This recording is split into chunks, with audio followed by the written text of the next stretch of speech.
वीरप्पन, शायद ही कोई हो जिसने ये नाम ना सुना हो।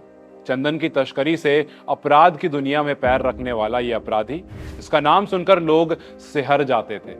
भौकाल और खौफ इतना कि राज्यों की पुलिस की नींद हराम कर दी थी। आज वीरप्पन की कहानी इसलिए क्योंकि वो आज का ही दिन था। जी हाँ, 18 अक्टूबर। ये वो तारीख है जब 90 के दशक में दक्षिण भारत के जंगलों में राज करने वाला कुख्यात चंदन तस्कर वीरप्पन पुलिस की मुठभेड़ में मारा गया था। घनी मूंछों वाला वीरप्पन सुरक्षा बल और कई राज्यों की सरकार के लिए सिर दर्द बना हुआ था। 8 जनवरी 1952 को कर्नाटक के गांव गोपीनाथम में जन्मे वीरप्पन का असली नाम मुनिस्वामी वीरप्पन था। वो हाथी के दांत के लिए सैकड़ों हाथियों की हत्या और चंदन तस्करी के लिए मशहूर था।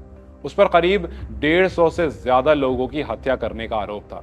लोग कहते हैं कि वीरप्पन की डरावनी यादें आज भी तमिलनाडु के लोगों के जहन में जिंदा है। आपको बताएं तो वीरप्पन पहली बार सुर्खियों में साल 1987 में आया था, जब उसने दिगंबर नाम के एक वन अधिकारी को अगवा कर लिया था। 90 के दशक में तमिलनाडु के जंगलों में पेट्रोलिंग के लिए पेट्रोल पुलिस हुआ करती थी, जिसकी जिम्मेदारी हीम शहीम गोपाल कृष्ण को मिली थी। उनकी फिटनेस के कारण लोग उन्हें रैम्बो कहकर भी बुलाते थे। 9 अप्रैल 1993 की सुबह तमिलनाडु के एक गांव कोलातपुर में रैम्बो नाम का एक पोस्टर और उसमें भद्दी गालियां लिखी हुई थी। ये पोस्टर कोई और नहीं बल्कि चंदन तस्कर वीरप्पन की ओर से ही जारी किया गया था। इस पोस्टर में गोपाल कृष्ण को चुनौती दी गई थी कि अगर तुम में दम है तो आकर वीरप्पन को पकड़ो। ये बात सुनकर आग बबूला हुए रैम्बो ने तय किया कि वे उसी वक्त वीरप्पन को पकड़ने निकलेंगे, और वो उसी वक्त वीरप्पन को पकड़ने निकल गए। जैसे ही वो अपनी टीम के साथ जंगल में पलार पुल को पार कर रहे थे, तभी उनकी गाड़ी खराब हो गई। जीप को वहीं छोड़कर उन्होंने पुल पर तैनात पुलिस से 2 बस, 15 मुखबिरों, 4 पुलिस वालों और 2 वन गार्ड के साथियों के साथ आगे बढ़े। पीछे से आ रही बस में तमिलनाडु पुलिस के इंस्पेक्टर अशोक कुमार अपने 6 साथियों के साथ सवार थे। गोपाल कृष्ण को अपने पूरे दस्ते के साथ आते देख वीरप्पन ने पहले ही खतरे को भांप लिया था। उसने दूर से ही रैम्बो को बस के आगे वाली सीट पर बैठा देख लिया था। जैसे ही गोपाल कृष्ण के नेतृत्व वाला पेट्रोलिंग पुलिस का दस्ता एक जगह रुका, तभी वीरप्पन के गैंग के सदस्य ने बारूदी सुरंगों से जुड़ी हुई 12 वोल्ट कार बैटरी का तार जोड़ दिया, और इसके बाद एक भयंकर धमाका हुआ और बस कई फीट तक हवा में उछल गई। थोड़ी ही देर बाद इंस्पेक्टर अशोक कुमार वहां पहुंचते हैं तो उनकी आंखों के सामने सिर्फ चारों ओर शरीर के चीथड़े पड़े हुए थे। और इस घटना के बाद से ही कुख्यात डाकू वीरप्पन का नाम देश के हर एक कोने में चर्चा में आ गया। वीरप्पन की दरिंदगी का आलम यह था कि उसने एक बार भारतीय वन सेवा के एक अधिकारी पी श्रीनिवास को मारने के लिए अपने छोटे भाई अर्जुन की मदद ली। पी श्रीनिवास लगातार अर्जुन के संपर्क में थे।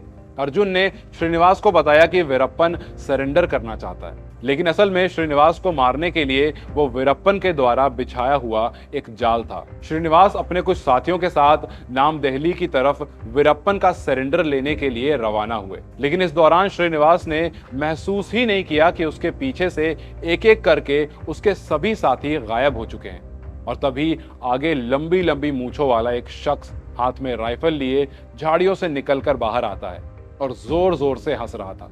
श्रीनिवास उसे देखकर समझ गए कि ये कोई और नहीं बल्कि वीरप्पन ही है, और उन्हें खतरे का आभास भी हो गया। लेकिन जब तक वे कुछ समझ पाते या कुछ कर पाते, वीरप्पन ने उन पर ताबड़तोड़ फायरिंग शुरू कर दी। वीरप्पन की हैवानियत यही नहीं रुकी, उसने श्रीनिवास का सिर काटा और अपने साथियों के साथ श्रीनिवास के सिर से फुटबॉल खेली। इतना गुस्सा श्रीनिवास के लिए वीरप्पन में इसलिए था क्योंकि श्रीनिवास ही वो थे जिन्होंने वीरप्पन को गिरफ्तार किया था। इस खूनखार शख्स के बारे में एक और बात कुख्यात थी, और वह ये कि ये हाथियों के माथे के बिल्कुल बीच में गोली मारता था। साल 1993 में एक बार वह पुलिस से घिर गया था, और जब उसे लगा कि नवजात बेटी के रोने के कारण पकड़ा जा सकता है, तो वीरप्पन ने उसका गला घोट दिया। ये तो वीरप्पन के इलाके की घटनाएं हैं। एक बार तो वीरप्पन ने अभिनेता राजकुमार का अपहरण कर लिया। दरअसल साल 2000 में दक्षिण भारत के मशहूर फिल्म अभिनेता राजकुमार का दस्यु सरगना वीरप्पन ने अपहरण कर लिया था, और उन्हें अपने पास 100 दिन से अधिक तक रखा था। इन 100 दिनों के दरमियान उसने तमिलनाडु और कर्नाटक दोनों ही सरकारों को घुटने टेकने पर मजबूर कर दिया। जयललिता की सरकार ने उसके खिलाफ काफी अभियान चलाए, लेकिन हर बार वह बच निकलता था। लेकिन सवाल यह है कि आखिर इतना खूनखार आदमी मारा कैसे गया। तो हम आपको बता दें कि एसटीएफ को इनपुट मिला था कि वीरप्पन 18 अक्टूबर को अपनी आंख का इलाज कराने जंगल से बाहर आ रहा है। एसटीएफ चीफ विजय कुमार और उनकी टीम इस दिन का इंतजार बड़ी बेसब्री से कर रही थी। एसटीएफ ने अपनी योजना पर काम करना शुरू कर दिया और उन्होंने वीरप्पन के लिए एक एम्बुलेंस का इंतजाम किया। तय योजना के हिसाब से वीरप्पन अपने साथियों के साथ एम्बुलेंस में आकर बैठ गया। इस एम्बुलेंस को एसटीएफ का आदमी ही चला रहा था, लेकिन एम्बुलेंस को एक सुनसान जगह पर रोका जाता है और वीरप्पन समझ जाता है कि कुछ तो गड़बड़ है। इधर हथियारों से लैस 22 एसटीएफ जवान पहले से ही चारों तरफ फैले हुए थे और बिल्कुल तैयार थे। एम्बुलेंस में वीरप्पन और उसके कुछ साथी हथियारों से लैस थे, इसलिए पुलिस ने पहले चेतावनी दी, लेकिन इस चेतावनी के बाद वीरप्पन ने फायरिंग शुरू कर दी और पुलिस ने भी जवाबी फायरिंग करते हुए AK-47 से ताबड़तोड़ फायरिंग की। करीब 20 मिनट तक चली इस फायरिंग में वीरप्पन ढेर हो गया और अंत हो गया डर, खौफ और आतंक के दूसरे नाम का। वो आज की ही तारीख थी जो इतिहास में दर्ज हो गई, क्योंकि इस दिन वीरप्पन का अंत हो गया। आपको तारीख के इस सेगमेंट का ये वीडियो कैसा लगा हमें जरूर बताएं और जुड़े रहें न्यूज़ बुक के साथ।